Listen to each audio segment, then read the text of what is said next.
Greetings to everybody. I'm Jeff Sachs. I'm university professor at Columbia University and also president of the United Nations Sustainable Development Solutions Network.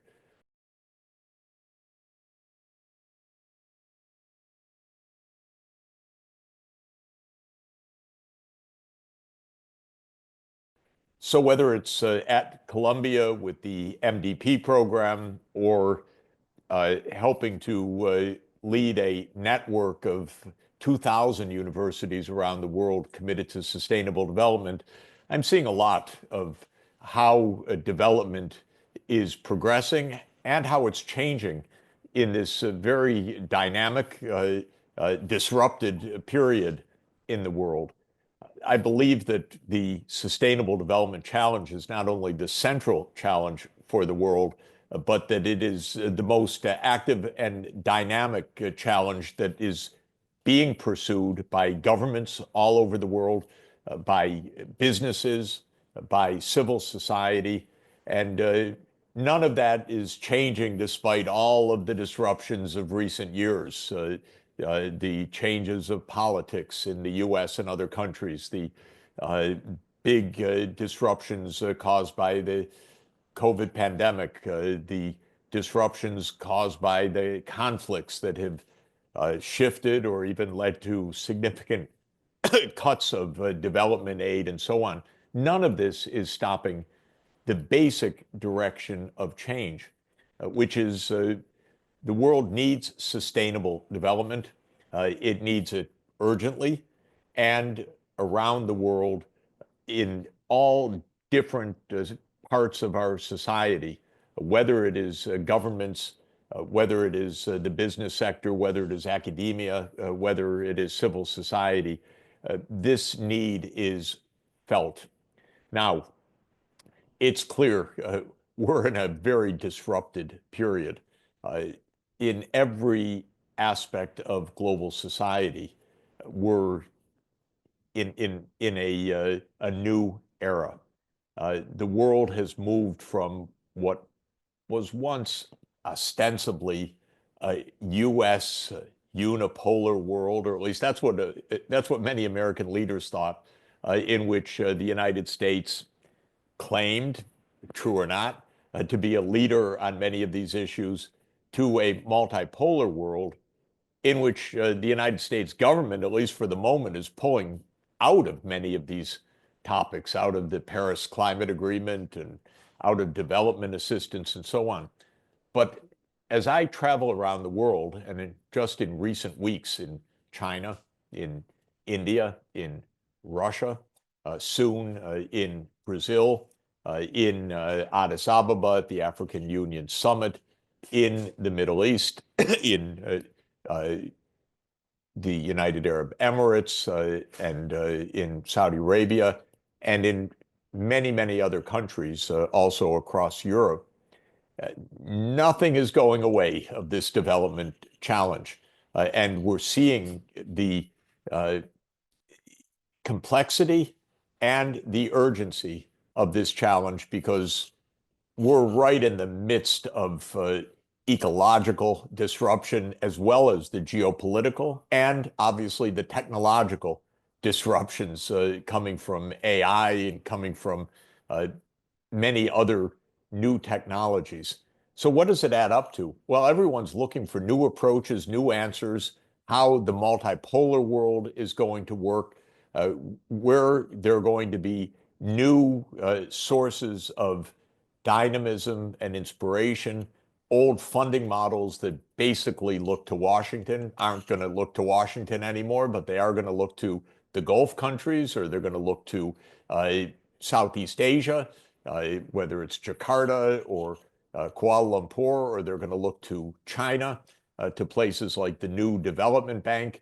They're going to look to ways that regional development banks like the African Development Bank or the European Bank for Reconstruction and Development or the Islamic Development Bank, which serves 57 members of the Organization of Islamic Cooperation, can tap the private capital markets and the $30 trillion of annual saving worldwide to really accelerate many of the core investments that are at the heart of sustainable development.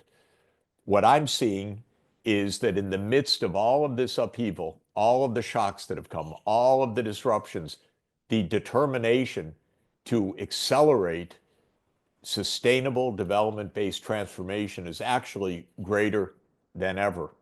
I'm seeing countries across Southeast Asia getting together to say, we're going to build an energy system together. I'm seeing in Africa, the 55 countries of the African Union saying, we really need truly a continental Africa free trade area.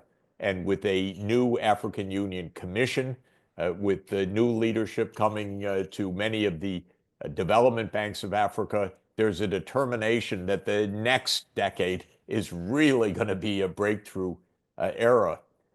We're seeing, because of AI, which of course is being taken up in every facet of every website, every company, every application, every education program, every part of our daily lives on our phones and our devices.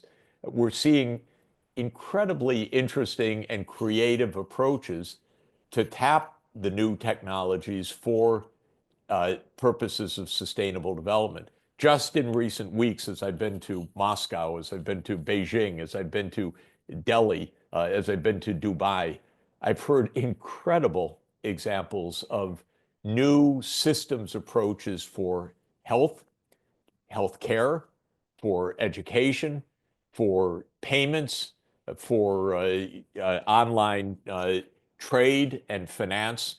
And all of this is it's really amazing, actually.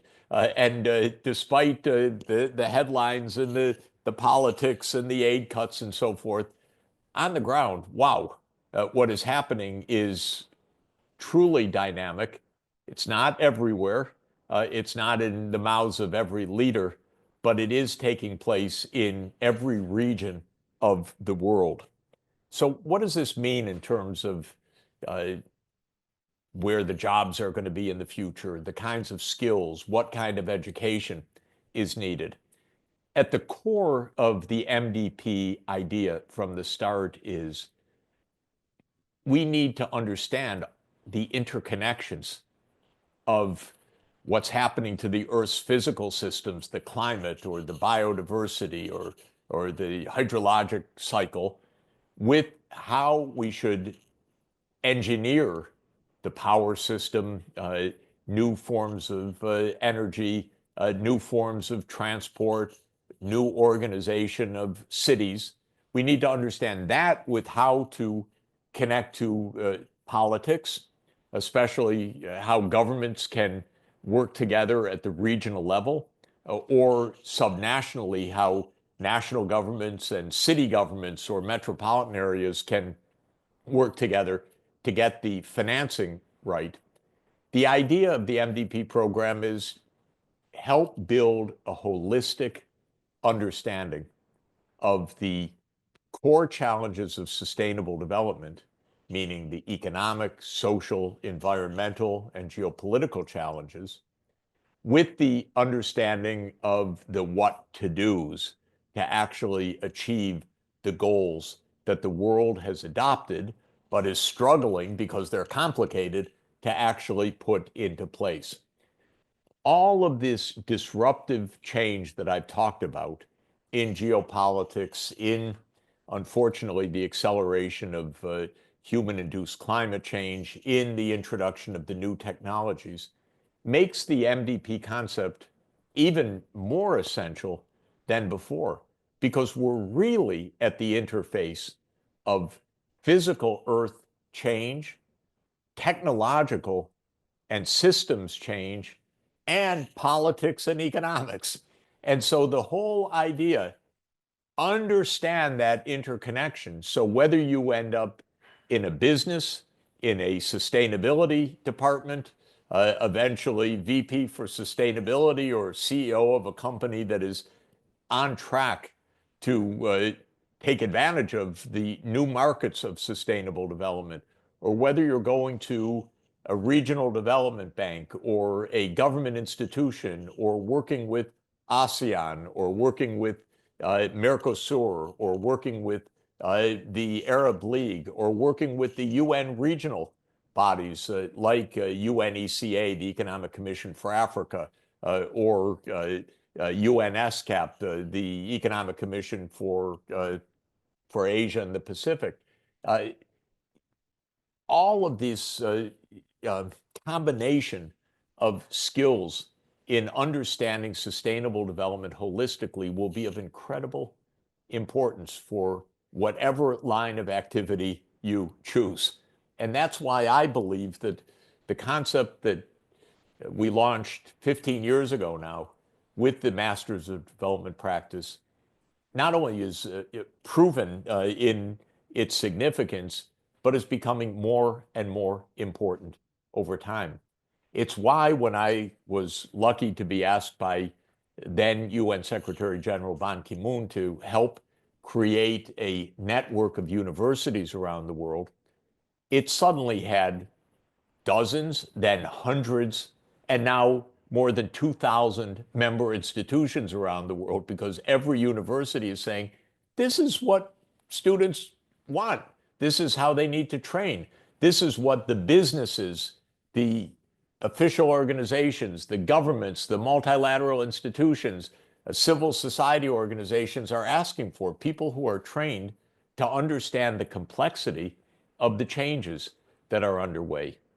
Of course, we're trying every year to evolve, to adapt, to upgrade the MDP program, to have more of what is new, what is needed, whether it's on the energy transformation, whether it's the role of AI and digital technologies in development, whether it's new kinds of capstone projects that really help you to put to work these new technologies.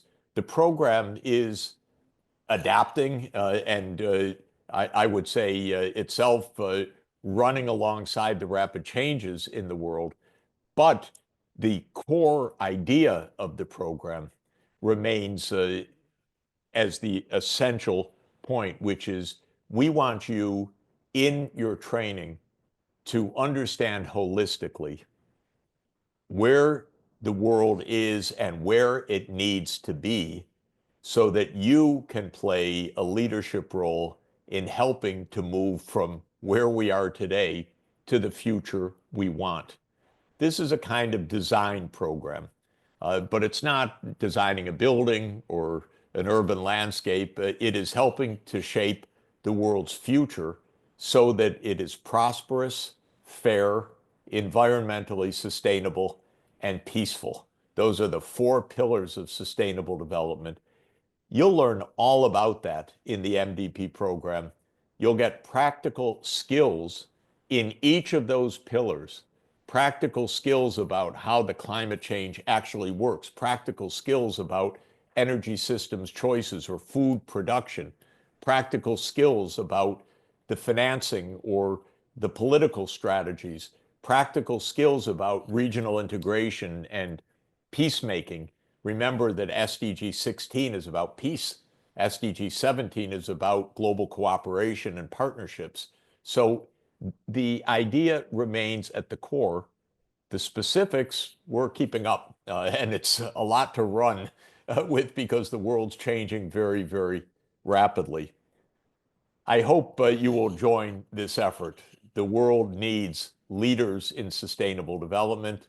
The MDP program and programs like it around the world are looking to empower the future leaders in sustainable development. We feel very strongly that by doing so, we're helping in our way to shape the future that we want. And we know that you, as the future leaders, want that very same thing. And our goal is to empower you to succeed.